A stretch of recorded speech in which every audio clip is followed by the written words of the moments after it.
6월에 우리가 말씀을 시작하면서 다음과 같이 인사함으로 시작합니다. 옆에 계신 분과 다시 한번 축복함으로 권면하며 인사합니다. 주님의 평강이 함께 하시기 바랍니다. 주님의 평강이 함께 하시기 바랍니다. 이제 오늘 우리에게 주신 함께 읽은 말씀입니다. 에베소서 5장 5절로 21절 말씀에 기초하여서 에베소서 강해가 벌써 9번째 시간입니다. 총 10번을 제가 6월 말까지 10번을 계획하고 있는데 이제 10칸 중에 9칸을 채우셨습니다. 9번째 시간으로 또 다른 의의 동기들이라고 하는 제목으로 함께 말씀의 은혜를 나누도록 하겠습니다. 9번째 시간을 시작하기 전에 지난주 설교 말씀 기억하시는지요? 우리가 8번째 말씀으로 에베소서 4장 17절로 5장 4절 말씀에 기초하여서 새로운 의복이라고 하는 주제로 말씀의 내용을 상고해 보았습니다. 저를 바라보시는 얼굴이 언제 그런 말씀을 하셨냐라고 하는 표정이시면 안 되는데요. 네. 그러면 저도 안타깝고 우리 하나님께서도 분명 슬퍼하실 것 같습니다. 바라기는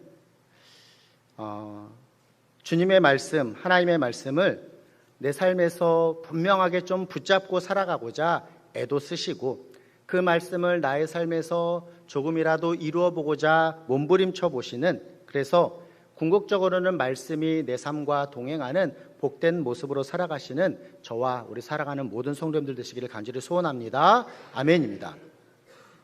지난주 말씀을 잠시 복습해 보면 다음과 같습니다. 하나님의 백성, 거룩한 백성으로 부르심을 받았기 때문에 이 하나님의 백성은 순결함과 거룩함의 모습으로 살아가야 한다라는 것을 살펴보았습니다. 특별히 구체적으로 6가지의 사항을 우리가 살펴보았으니 새로운 의복을 입은 자로서 합당하게 거짓을 말하지 말고 진리를 말해야 한다라는 것, 화를 내지 말고 분노가 의로운지를 확인해야 한다라는 것, 도둑질하지 말고 수고하며 구제해야 한다라는 것, 그리고 입의 말을 악을 위해서 사용하지 말고 선을 위해서 사용해야 한다라는 것, 그리고 불친절하거나 악독을 품지 말고 친절하며 사랑하는 모습이어야 한다라는 것, 그리고 성을 희롱하지 말고 우리에게 주신 것들을 감사함으로 받아야 한다라는 것을 우리가 살펴보았습니다.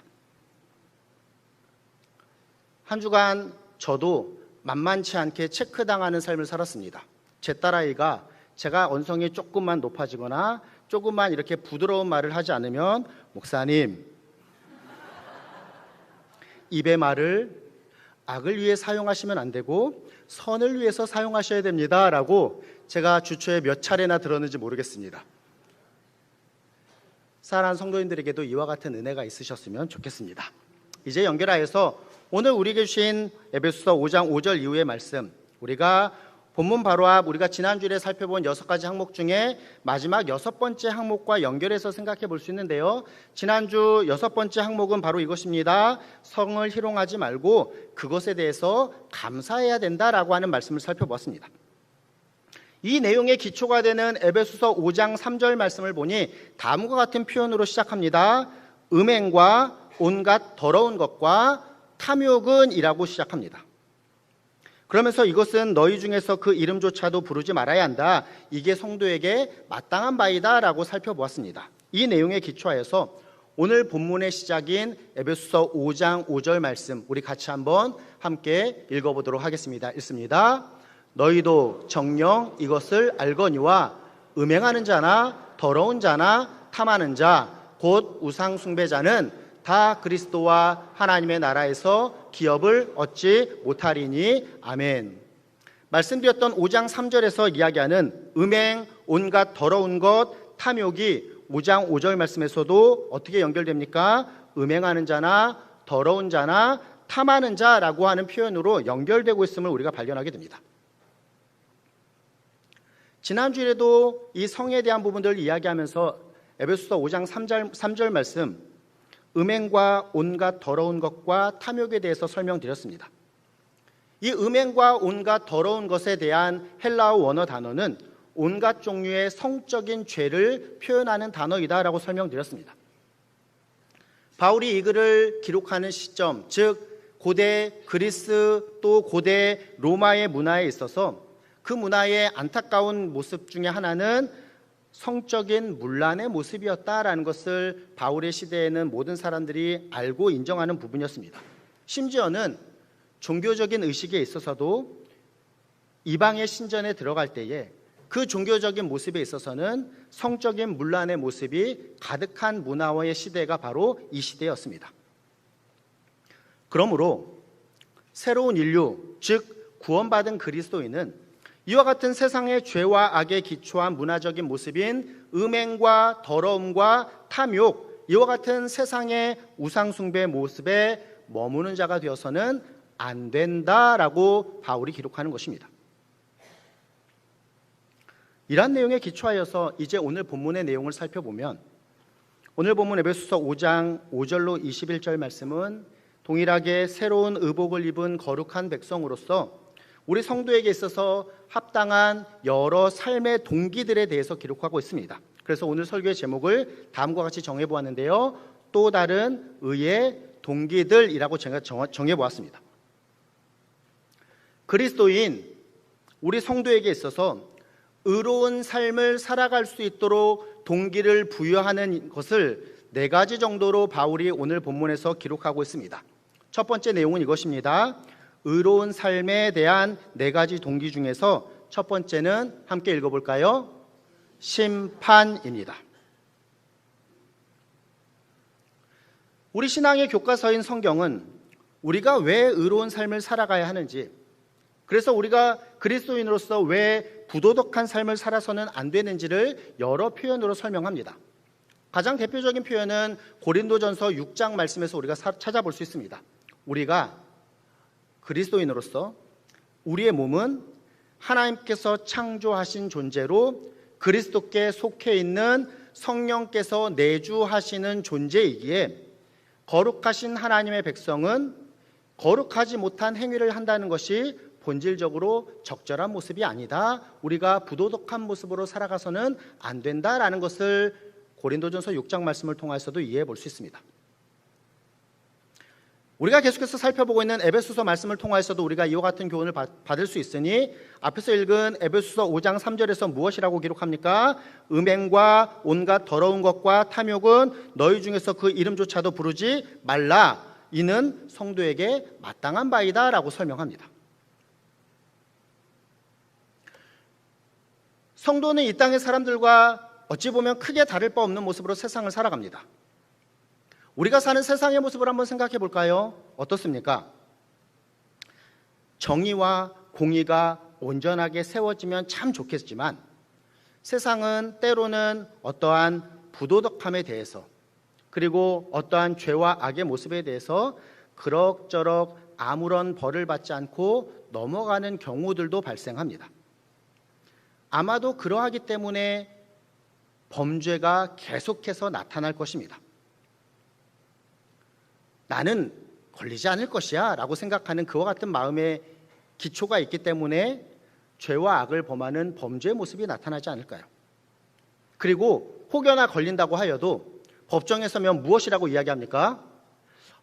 기억나지 않습니다 라고 이야기하면서 그렇게 말하면 어느 정도 지나갈 것이라고 하는 그와 같은 마음 가운데 죄와 악에 대한 모습이 세상에서는 계속됩니다.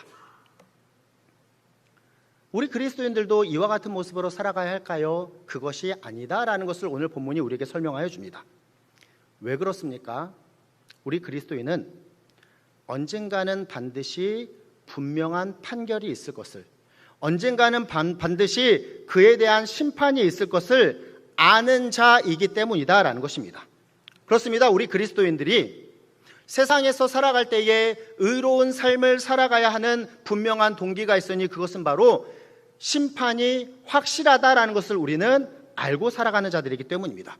다시 한번 오늘 본문의 시작 5절 말씀을 함께 읽어보도록 하겠습니다. 5절 말씀 읽습니다. 너희도 정녕 이것을 알거니와 음행하는 자나 더러운 자나 탐하는 자 곧 우상 숭배자는 다 그리스도와 하나님의 나라에서 기업을 얻지 못하리니 아멘. 세상의 죄와 악을 범하는 자들은 어떻게 설명합니까? 그리스도와 하나님의 나라에서 기업을 받지 못한다라고 기록합니다. 분명한 심판이 있을 때에 세상에 믿지 않는 자들, 그리고 그 믿지 않음에 기초해서 죄와 악을 저지르는 자는 하나님의 나라에 들어갈 수가 없다라는 것을 우리에게 설명하는 것입니다. 우리로 하여금 이 땅에서 그리스도인으로서 그에 합당한 의로운 삶을 살아갈 수 있는 가장 분명한 이유는 바로 분명한 심판에 대한 깨달음일 것입니다. 연결해서 6절 말씀도 함께 읽어보도록 하겠습니다. 6절입니다. 누구든지 헛된 말로 너희를 속이지 못하게 하라. 이로 말미암아 하나님의 진노가 불순종의 아들들에게 임하나니 라고 기록합니다. 헛된 말로 너희를 속이지 말게 하여라 라고 바울은 이야기합니다. 바울이 이 기록을 남길 당시에 영지주의라고 하는 하나의 세력이 있었습니다. 세상뿐만 아니라 기독교 내부에도 영지주의자들이 있었습니다. 그들은 그 당시에 어떠한 배경이 되는 사상에 기초하여서 육체는 악하여서 죄는 범하지만 영혼은 선한 것이기에 죄를 범하여도 손상되지 않는다라고 가르쳤습니다. 이러한 가르침에 기초할 때에 어떠한 모습이 나타날까요?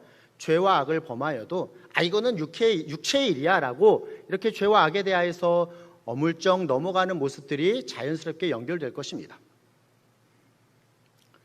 우리 시대의 기독교의 이단인 구원파도 이 영지주의의 가르침과 크게 다르지 않습니다. 나는 구원받은 자이다.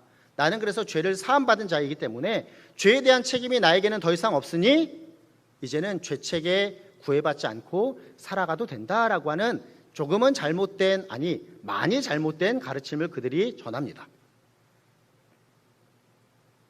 말씀드린 영지주의자나 이 시대의 구원파와 같이 무엇인가 초긍정적으로 생각하는 구원론은 사실 성경이 이야기하는 본질적인 내용과는 거리가 꽤 멉니다. 물론 우리 하나님께서 모든 인간의 모든 죄를 시대를 통달하여서 다 사하신 하나님의 용서와 사랑에 기초한 구원의 역사는 완전하시지만 성경은 분명하게 또 다른 사실을 기록하고 있으니 무엇이 있습니까? 분명하신 하나님의 심판과 그에 따르는 형벌이 있음을 성경은 우리에게 교훈합니다. 그러하기에 바울은 이와 같은 교훈에 기초하여서 이어지는 7절에서 다음과 같이 기록합니다. 7절도 같이 한번 읽어보겠습니다. 그러므로 그들과 함께하는 자가 되지 말라라고 이야기합니다. 5절부터 연결되는 이 내용 어떻게 생각해 볼 수 있을까요? 음행하는 자, 더러운 자, 탐하는 자, 곧 우상 숭배하는 세상의 죄책을 알지 못하는 자들과 함께하지 말라라고 이야기합니다. 잘못된 가르침을 전하는 자들과 함께하지 말라라고 바울이 이야기하는 것입니다. 영어 NIV 성경을 살펴보면 이 표현을 다음과 같이 번역합니다. Do not be partners with them 이라고 하여서 그들과 한편이 되어서는 안 된다라고 번역합니다. 마치 세상이 영원한 것과 같이 생각하며 살아가는 자들, 그래서 그 세상의 방식대로 그냥 살아가는 자들, 죄와 악 가운데 살아가는 자들, 그런데 그 죄와 악에 대해서 그렇게 죄책을 가지지도 않고 그냥 영원히 나는 이렇게 살아갈 것이다 라고 생각하는 자들과 한편이 되어서는 안 된다라고, 그들과 같은 모습으로 살아가서는 안 된다라고 우리 그리스도인의 모습에 대하여서 교훈합니다. 그렇습니다. 사실 우리 그리스도인은 세상의 방식이 아니라 하나님의 뜻대로 살아가는 자들이어야 합니다. 다시 하겠습니다. 우리 그리스도인은 세상의 방식대로 살아가는 자들이 아니라 하나님의 뜻대로 살아가는 자들이어야 합니다. 아멘입니다. 분명하게 심판하실 하나님을 기억하며 우리가 하나님의 뜻대로 그 하나님의 뜻인 의로움의 삶을 살아가는 저와 우리 성도님들이 되셔야 하는 것입니다. 우리가 의로운 삶에 대해서 살아갈 수 있는 첫 번째 동기가 바로 심판임을 살펴보았습니다. 두 번째 동기는 빛입니다. 이어지는 8절 말씀 함께 읽어보도록 하겠습니다. 8절입니다. 너희가 전에는 어둠이더니 이제는 주 안에서 빛이라. 빛의 자녀들처럼 행하라. 아멘. 8절의 의미를 원어적으로 살펴보면 너희가 전에는 어둠 속을 살아가다가 이제는 빛 속에서 살아간다라고 하는 그와 같은 의미가 아닙니다. 세상의 빛으로 오신 예수님처럼 우리도 세상에서 빛이 되었다라고 하는 분명한 의미를 담고 있습니다. 구원받은 성도, 새로운 인류로 새로운 의복을 입은 자는 그 존재 자체가 무엇이라고요? 빛이다 라고 기록합니다. 8절에서 무엇이라고 기록합니까? 이제는 주 안에서 빛이라 라고 새로운 성도에 대한 존재감을 기록합니다. 존재가 빛이기에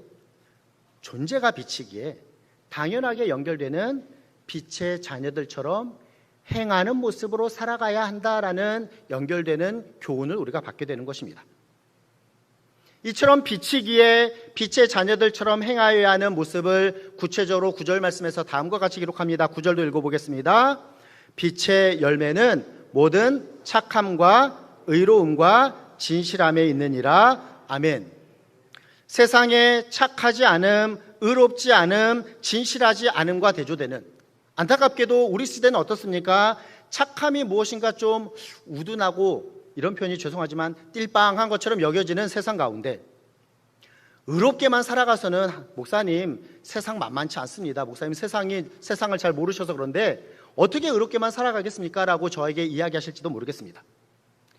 목사님 진실함으로 살아가면 뒤통수 맞기 참 쉽습니다 라고 이야기하실지 모르겠습니다.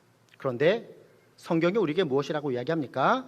빛의 열매는 모든 착함과 의로움과 진실함에 있다라고 우리에게 하나님께서 말씀하십니다.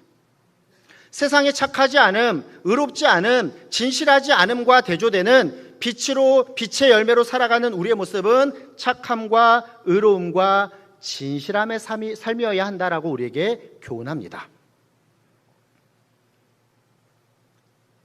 누군가 우리의 삶을 평가할 때에, 누군가 우리의 어떠한 인격에 대한 부분을 평가할 때에 그 사람은 악독해, 착함이라고는 1도 찾아볼 수가 없어, 어떻게 교회 다닌다고 하면서 그렇게 진실함이 없어 라고 한다면 이 얼마나 안타까운 모습일까요?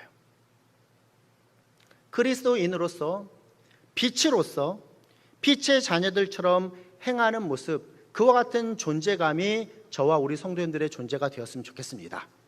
우리 성도님들 착한 분들 되셨으면 좋겠습니다. 아니, 착한 분들 되셔야 합니다. 착하셔야 하고요, 의로우셔야 하고요, 진실하셔야 합니다. 그러하기 때문에 제 딸이 저한테 뭐라고 한다고요? 입의 말을 악독하게 하시면 안 되고 선한 말을 하셔야 된다고 저에게 권면을 하는 것입니다. 우리가 이처럼 빛으로서 빛의 자녀로 일관되게 살아갈 수 있게 하시는 그 하나님의 귀한 필요의 상황을 이어지는 10절 말씀에서 기록하고 있으니 10절도 같이 한번 읽어보도록 하겠습니다. 주를 기쁘시게 할 것이 무엇인가 시험하여 보라. 아멘. 앞에서도 말씀드렸습니다. 세상은 무엇인가 숨길 수 있는 것처럼 살아갑니다. 범죄가 계속되는 이유를 말씀드렸습니다. 왜 범죄가 계속될까요? 어떻게든 숨길 수 있을 것처럼 생각하기에 범죄가 계속될 것입니다. 세상은 이처럼 생각하고 세상은 이것이 가능하다라고 생각하며 살아갈지 모르나 우리 성도에게는 그것이 불가능하다라는 것을 분명하게 깨닫게 되는 내용이 있으니 바로 하나님 앞에서 우리의 삶은 모든 것이 개방되어 있고 모든 것이 투명하다라는 것입니다. 쉽게 설명드립니다. 하나님 앞에서는 아무것도 숨길 수가 없다라는 것입니다.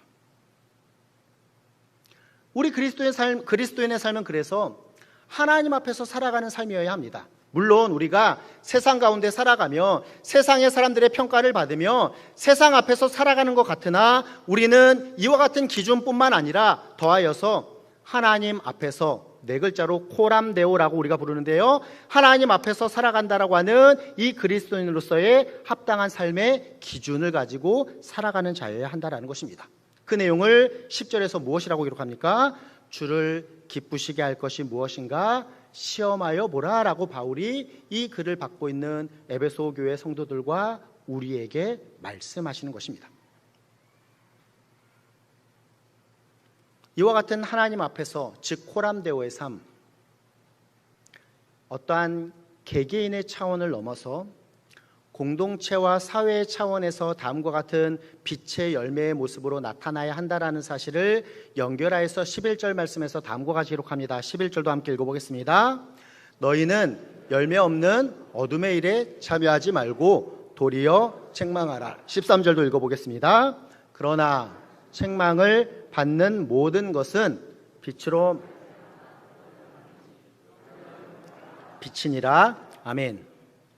빛으로 말미암아 드러나나니 드러나는 것마다 빛이니라 라고 기록합니다. 이 표현은 다음과 같은 의미입니다. 빛은 그것이 비추는 것을 실제로 변화시킨다라고 하는 의미입니다. 깜깜한 어두움에서는 어떠한 존재가 존재로서 우리에게 보이지 않습니다. 어둠 가운데 있기 때문이죠. 그런데 빛이 딱 비치면 어떠한 모습이 됩니까? 그것이 핸드폰이구나. 그것이 우리가 갖고 있는 것 중에서 뭐가 있을까요? 성경책이구나. 그것이 뭐 식탁이구나, 의자이구나라는 부분들을 우리가 분명하게 볼 수 있게 됩니다. 빛은 그것이 비추는 것을 실제로 나타내며 변화시킨다라는 것을 우리가 어렵지 않게 이해하게 됩니다. 앞에서 살펴본 착함, 의로움, 진실함으로 살아가는 우리 그리스도의 모습은 어떻다고요? 세상의 악을 드러내고 세상의 악을 억제함으로 악한 자들을 변화시킬 수 있는 귀한 도구가 된다라는 것을 우리의 삶을 통하여서 나타냅니다. 바라기는 저와 우리 성도님들이 이처럼 세상을 비추는 빛이 되시기를 간절히 소원합니다. 우리 삶이 이와 같은 빛의 모습으로 착함과 의로움과 진실함을 나타내는 모습이기를 간절히 소원합니다. 이 착함과 의로움과 진실함의 모습을 세상 가운데 나타낼 때에 우리는 복음을 전하는 귀한 도구가 될 것입니다. 우리 삶이 세상에 뿌려진 전도지와 같은 삶이 될 것이며 우리 장로님 기도하신 것처럼 세상의 나침반과 같은 귀한 모습이 될 것입니다. 이와 같은 모습이 사랑하는 우리 전농중학교에 속한 모든 성도들의 모습 되시기를 간절히 소원합니다. 심판, 빛, 더하여서 의로운 삶에 대한 4가지 동기 중에서 3번째는 바로 지혜입니다. 15절 말씀 함께 읽어보도록 하겠습니다. 15절입니다. 그런즉 너희가 어떻게 행할지를 자세히 주의하여 지혜 없는 자 같이 하지 말고 오직 지혜 있는 자 같이 하여. 아멘. 15절 말씀에서 먼저 다음에 2가지를 설명드려야 할 것 같습니다. 첫 번째, 바울이 이 글을 기록할 당시의 문화인 고대 그리스 로마 문화에서 지혜, 소피아라고 불리는 이 지혜는 가장 큰 가치와 덕목이었습니다. 철학자들은 무엇을 탐구하는 자로 여겨졌을까요? 바로 이 지혜를 탐구하는 자들이었습니다. 그런데 바울은 오늘 본문을 잘 보니 그리스도인들을 지칭함에 있어서 소포이, 즉 지혜 있는 자라고 지칭합니다. 세상의 가장 큰 가치와 덕목을 소유한 자가 우리 그리스도인들은 바로 지혜 있는 자이다 라고 바울이 설명하는 것입니다. 더해서 바울은 이 지혜 있는 자이니 지혜를 기준으로 하여서 너희가 어떻게 행할지를 자세히 주의하는 삶을 살아가야 한다라고 기록합니다. 어떻게 행동해야 할지를 잘 깨닫고 판단하는 것이 무엇입니까? 지혜라는 것을 우리에게 설명하여 줍니다. 그렇습니다. 지혜는 이처럼 그리스도인으로서 그리스도인의 합당한 의로운 삶을 살아갈 수 있도록 하는 분명한 동기가 된다라는 것을 우리가 살펴보게 됩니다. 이처럼 지혜 있는 자로 그 지혜를 가지고 합당하게 살아가는 그리스도인의 삶에 대하여서 이어지는 본문을 통해서 바울은 구체적으로 2가지의 모습을 설명하고 있으니 먼저 16절 말씀 함께 읽어보겠습니다. 16절입니다. 세월을 아끼라, 때가 악하니라. 아멘. 그리스도인은 지혜 있는 자가 되어서 지혜로운 삶으로 성도에 합당한 삶을 살아가야 하니 그 의로운 삶의 모습이 바로 우리에게 주어진 시간을 잘 활용하는 사람이어야 한다라고 교훈합니다. 우리 신앙의 많은 선배들이 이와 같은 모습으로 살았습니다. 그 중에 한 분을 설명드리고자 합니다. 1734년부터 1735년에 미국에는 놀라운 대각성 운동이 일어났습니다. 그때에 하나님의 도구로 사용받은 귀한 철학자요 신학자인 조나단 에드워즈라고 하는 분이 계십니다. 이 조나단 에드워즈는 하나님 앞에 어떻게 내가 그리스도인 하나님의 부르심을 받은 자로서 합당한 모습으로 살아갈 것인가를 20살 생일이 되기 전부터 그가 참으로 유명한 결의안이라고 부르는 70개의 조항을 기록합니다. 그 가운데 마지막 70번째 조항은 다음과 같습니다. 결심, 한순간의 시간이라도 절대로 잃어버리지 않고 할 수 있는 가장 유익한 방법으로 이용한다라고 기록합니다. 그렇습니다. 그리스도인은 세월을 아끼는 자가 되어야 합니다. 이것이 성도의 합당한 의로운 삶의 모습입니다. 하나님의 뜻을 이루도록 하나님께서 우리를 이 땅에 보내셨습니다. 우리의 삶은 하나님의 뜻을 이루는 모습이어야 합니다. 나에게 주어진 시간이라고 하여서 그냥 그대로 흘러가는 대로 내버려두는 삶을 살아가서는 안 된다라는 것입니다. 하나님의 뜻을 이루어야 할 분명한 목적을 가지고 우리는 하나님께서 나에게 주신 비전을 통하여서 하나님께 영광 올려드리는 그와 같은 삶을 최선을 다해서 살아내는 자가 되어야 한다라고 세월을 아끼라 때가 악하니라 라고 우리에게 교훈합니다. 이어지는 17절 말씀도 함께 읽어보도록 하겠습니다. 본문 17절입니다. 그러므로 어리석은 자가 되지 말고 오직 주의 뜻이 무엇인가 이해하라. 아멘. 지혜가 없는 어리석은 자가 되어서는 안 된다. 성도는 오직 주님의 뜻이 무엇인가를 이해하는 모습으로 살아가야 한다라고 교훈하는 것입니다. 가장 대표적인 분이 누구실까요? 우리 예수님이셨습니다. 하나님이신 그분께서 이 땅에 인간의 모습으로 오시고 우리 예수님 어떠한 삶을 살아가셨습니까? 주기도문의 내용을 우리가 인용해 볼까요? 뜻이 하늘에서 이루어진 것 같이 누구를 통하여서? 그리스도인을 통하여서 뜻이 땅에서도 이루어지는 삶을 살아가야 한다라는 것입니다. 십자가 고난을 앞두시고 우리 주님 겟세마네 기도 무엇이라고 기도하십니까? 내 뜻대로 마옵시고 아버지의 뜻대로 하옵소서라고 우리 주님 기도하십니다. 이것이 우리 성도의 기도와 삶의 모습이 되어야 하는 것입니다. 심판, 빛, 지혜에 이어서 마지막 네 번째 의로운 삶에 대한 동기는 바로 성령 충만입니다. 본문 18절 말씀 함께 읽어보도록 하겠습니다. 읽습니다. 술 취하지 말라. 이는 방탕한 것이니 오직 성령으로 충만함을 받으라. 아멘. 이 말씀에 기초하여서 권면합니다. 오직 성령의 충만함을 받으시는 우리 성도님들 되시기를 간절히 소원합니다. 아멘입니다. 18절 말씀을 자세히 살펴보십시오. 성령의 충만함을 받으라라고 하는 명령과 함께 또 다른 하나의 명령이 18절 맨 앞에 있으니 무슨 명령입니까? 술 취하지 말라라고 하는 명령입니다. 사도행전 2장 성령께서 임하셔서 성령의 충만함을 받는 역사를 기록함에 있어서 이 성령의 충만함을 받은 자들에 대한 모습 앞에 어떤 이들은 그 모습을 이해하지 못하여서 무엇이라고 이야기합니까? 저 사람들 세술에 취하였나 보다라고 이야기합니다. 이 내용에 기초해서 생각해 볼 때에 술 취함과 성령 충만이 얼핏 겉모습으로는 유사한 모습인가 보다라고 우리가 생각해 볼 수 있습니다. 그런데 이 둘의 모습이 둘의 결과는 분명하게 다르다라는 것을 우리가 생각해 볼 수 있습니다. 먼저는 성경이 우리에게 주시는 교훈을 통해서 살펴볼 수 있으니 성령 충만한 성령의 9가지 열매를 기록함에 있어서 가장 마지막 9번째는 무엇입니까? 사랑, 희락, 화평, 오래 참음, 자비, 양선, 충성, 온유, 절제입니다. 정답입니다. 성령 충만함, 성령의 열매로 맺을 수 있는 열매의 마지막이 무엇이라고요? 절제입니다. 성령 충만은 술 취함, 절제 없음과는 분명하게 다른 모습입니다. 앞에서 조나단 에드워즈를 말씀드렸습니다. 18세기 미국의 부흥, 지금은 마틴 로이드 존스 목사님에 대한 이야기를 드리고 싶습니다. 20세기 영국에 있어서 큰 부흥의 시대를 이끄신 목사님이십니다.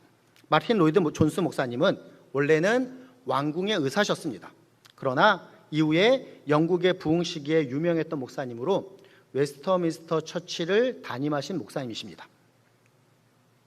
그분께서 오늘 본문에 대한 내용을 강의하심에 있어서 술 취한 상태와 성령 충만한 상태에 대하여서 다음과 같이 설명하십니다. 포도주, 알코올, 즉 술은 양리학적으로 말해서 흥분제가 아니라 진정제이다. 어떠한 양리학 책에서건 알코올 부분을 찾아보아라. 언제나 진정제 부분에 나와 있다. 그것은 흥분제가 아니다. 진정제라 함은 이것들이 무엇보다도 뇌 전체의 가장 중요한 중심부를 약화시킨다. 절제, 지혜, 이해, 분별, 판단력, 균형, 모든 것을 평가하는 능력 등을 부여하는 그 중심부를 약화시키는 것이다. 다시 말해 사람이 최선, 최고의 상태로 행동하는 것을 약화시키는 것이 술, 알코올이다. 그런데 성령께서 하시는 일은 그 반대이다. 성령을 어떠한 양리학 교과서에 포함시킬 수 있다면 나는 진정제가 아닌 흥분제 항목에 집어넣겠다. 그분이 정말 그곳에 속하시기 때문이다. 성령은 정말로 우리를 자극하신다. 그분은 우리의 모든 기능을 자극하신다. 정신과 지성, 마음과 의지를 최선, 최고의 신앙의 상태로 만드신다. 무엇을 의미합니까? 성령 충만한 자가 되어야 한다라는 사실을 우리에게 설명합니다. 본문의 바울의 기록이 이 내용을 다음과 같이 설명합니다. 술 취함은 방탕한 것이다. 즉 거칠고 통제되지 않는 방종의 모습으로 짐승과 같은 짐승보다 못한 모습이기에 인간을 비인간하여서 짐승과 같이 만드는 것이다. 그러므로 방탕한 것이니 술 취하지 말라라고 이야기합니다. 구원받은 자 안에 거하시는 성령은 우리를 더욱 즉 새로운 인류로서 예수 그리스도를 닮는 참된 인격으로 세우시는 분이 바로 성령이십니다. 우리가 성령 충만함을 받아야 할 분명한 동기와 이유가 바로 여기에 있습니다. 18절에서 기록하고 있는 이 술 취하지 말라라고 하는 명령 연결해서 성령의 충만함을 받으라라고 하는 이 명령은 이어지는 19절로 21절의 4개의 분사로 연결됩니다. 본문의 마지막 19절로 21절 말씀 우리 함께 읽어보도록 하겠습니다. 읽습니다. 시와 찬송과 신령한 노래들로 서로 화답하며 너희의 마음으로 주께 노래하며 찬송하며 범사의 우리 주 예수 그리스도의 이름으로 항상 아버지 하나님께 감사하며 그리스도를 경외함으로 피차 복종하라. 아멘. 성령 충만함에 대한 명령에 연결되는 4개의 분사. 첫 번째는 교제입니다. 시와 찬송과 신령한 노래들로 어떻게 화답하라고요? 서로 화답하라라고 이야기합니다. 서로, 즉 함께 하나님을 찬양하는 모습이 되어야 한다라고 하는 구원받은 자로서 신앙 공동체 안에서 함께 교제하는 것이 성령의 충만함의 모습이다라고 설명합니다. 두 번째는 무엇일까요? 바로 예배입니다. 너희의 마음으로 누구께? 주께 노래하며 찬송하며라고 기록합니다. 앞에서는 서로라고 하는 단어로 교제함을 의미했는데 이 교제함이 어떠한 모습이어야 한다라고요? 주님께라고 바울은 설명합니다. 우리가 함께 주님께 나아가는 모습이 무엇입니까? 주께 노래하며 찬송함으로 나아가는 것이 무엇입니까? 바로 예배입니다. 그 내용 가운데 바울은 다음과 같은 중요한 표현을 기록합니다. 너희의 마음으로 주님께 노래하고 찬송해야 된다. 마음으로 in your heart, 즉 내면의 가장 깊은 곳에 그 진실함으로 하나님께 나아가 예배하는 모습이 성령 충만함의 모습이다라고 설명합니다. 세 번째는 무엇일까요? 감사입니다. 20절 말씀에서 무엇이라고 기록합니까? 범사에 우리 주 예수 그리스도의 이름으로 항상 아버지 하나님께 감사하며 라고 기록합니다. 성경의 내용을 보면, 특별히 구약의 말씀을 보면 이스라엘 백성은 계속해서 하나님의 역사 앞에 그 역사를 잊어버리고 불평하며 불만하는 모습을 갖습니다. 즉 하나님 앞에 대적하는 모습을 갖는 안타까운 모습을 갖습니다. 이 모습과 대조되는 그리스도인으로서 합당한 삶의 모습은 무엇일까요? 범사에, 즉 하나님께서 우리에게 행하신 그 모든 일에, 그 모든 일을 통해서 우리에게 베풀어 주시는 그 은혜에 우리가 반응하고 기억하는 모습으로 감사해야 한다라는 것입니다.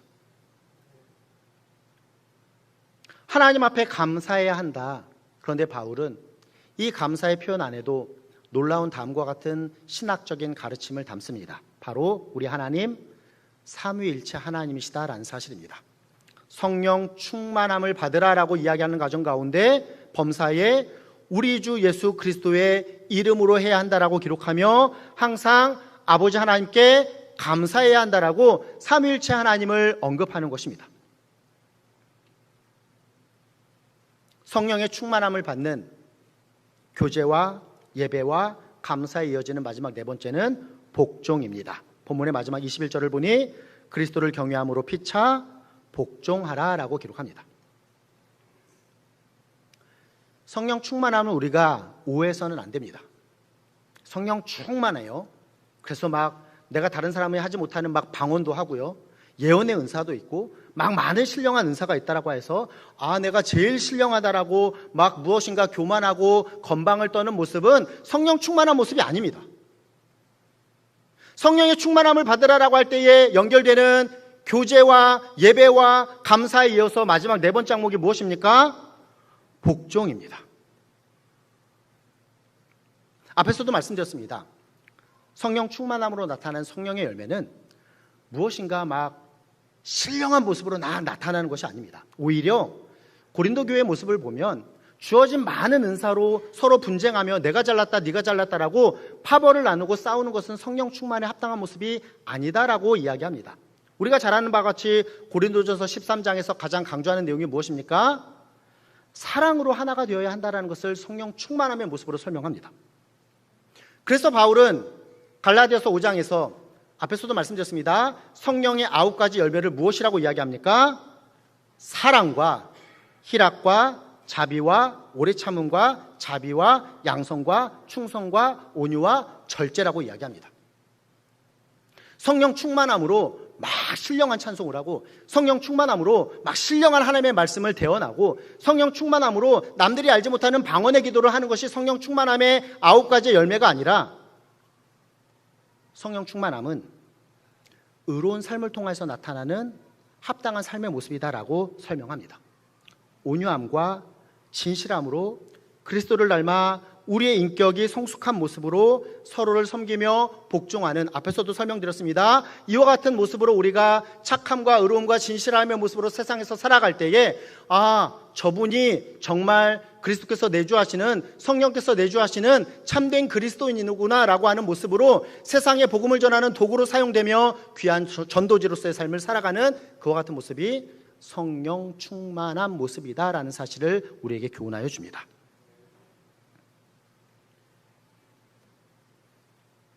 성도로서 의로운 삶을 살아가게 하는 동기, 오직 성령으로 충만함을 받으라라고 하는 이 명령 앞에 교제, 예배, 감사, 복종이 4개의 분사로 종속되어 있다라고 설명드렸습니다. 바울은 원어의 표현을 통해서 놀라운 다음과 같은 내용을 기록합니다. 명령법을 사용합니다. 명령법이라 함은 권위적인 명령입니다. 그래서 우리가 해도 되고 안 해도 되는 것이 아닙니다. 반드시 해야만 한다라고 하는 선택이 아닌 의무임을 우리에게 말씀하여 줍니다. 그렇습니다. 그리스도인은 성령 충만함을 받아야 합니다. 제가 그래서 아까 말씀에 기초해서 무엇이라고 권면했습니까? 사랑하는 우리 성도님들, 성령 충만한 분들 되시기를 간절히 소원합니다. 아멘입니다. 바울은 이 내용을 복수형으로 기록합니다.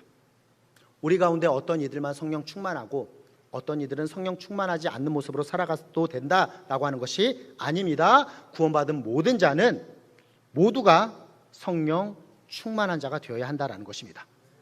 성령 충만함을 받으라를 수동태와 현재 시제로 사용합니다. 성령 충만함, 내가 막 어떻게 해서 받을 수 있는 것이 아니다라는 것이죠. 성령께서 우리를 채워주셔야 성령 충만할 수 있습니다. 성령께서 우리에게 오셔서 우리 가운데 내주하셔야 성령 충만함을 받을 수 있습니다. 그러므로 우리가 하나님의 은혜 앞에 더욱더 살아가는 자가 되어야 합니다. 현재형으로 기록합니다.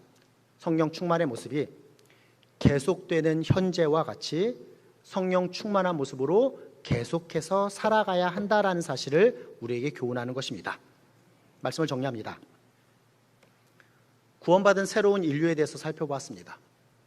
에베소서는 우리 그리스도인에게 너무나도 중요한 신학적인 진리를 담고 있습니다. 1장으로 3장까지는 하나님께서 우리에게 행하신 그 놀라운 역사가 무엇인지, 즉 영원히 죽을 수밖에 없던 우리를 구원하신 그 사건에 대해서 기록합니다. 그리고 이어지는 4장으로부터 6장까지는 구원받은 자로서 우리가 어떠한 삶을 살아가야 하는지에 대해서 기록합니다. 우리가 그 내용을 살펴보고 있습니다. 그렇습니다. 새로운 의복을 입은 우리 그리스도인들은 부르심을 받은 일에 합당하게 행하는 삶을 살아가야 합니다. 그와 같은 합당한 삶을 살아갈 수 있게 하는 4가지 동기를 오늘 본문을 통해서 살펴보았으니 심판, 빛, 지혜, 성령 충만입니다. 귀한 말씀 받았으니 분명하게 심판하실 하나님을 기억하며 하나님의 뜻대로 의로운 삶을 살아가시는 저와 우리 성도님들 되시기를 간절히 소원합니다. 세상의 빛으로 착함, 의로운 진실함의 모습으로 빛의 자녀들처럼 세상을 비추는 삶을 살아가시는 저와 우리 성도님들 되시기를 소원합니다. 지혜에 기초한 합당한 의로운 삶으로 그냥 흘러가는 대로 살아가는 것이 아니라 하나님의 뜻을 이루는, 열심으로 하나님의 뜻을 이루는 삶을 살아가시는 저와 우리 성도님들 되시기를 또한 소망합니다. 성령 충만함으로 교제, 예배, 감사, 복종으로 스스로 부르심에 합당한 삶의 모습으로 살아감과 동시에 우리를 귀한 신앙의 공동체로 묶어주셨으니 사랑하는 우리 전농중앙교회를 성령 충만한 하나님의 뜻을 이루는 아름다운 교회로 세워가시는 저와 우리 모든 성도님들 되시기를 예수님의 이름으로 부탁드리며 축원합니다. 아멘.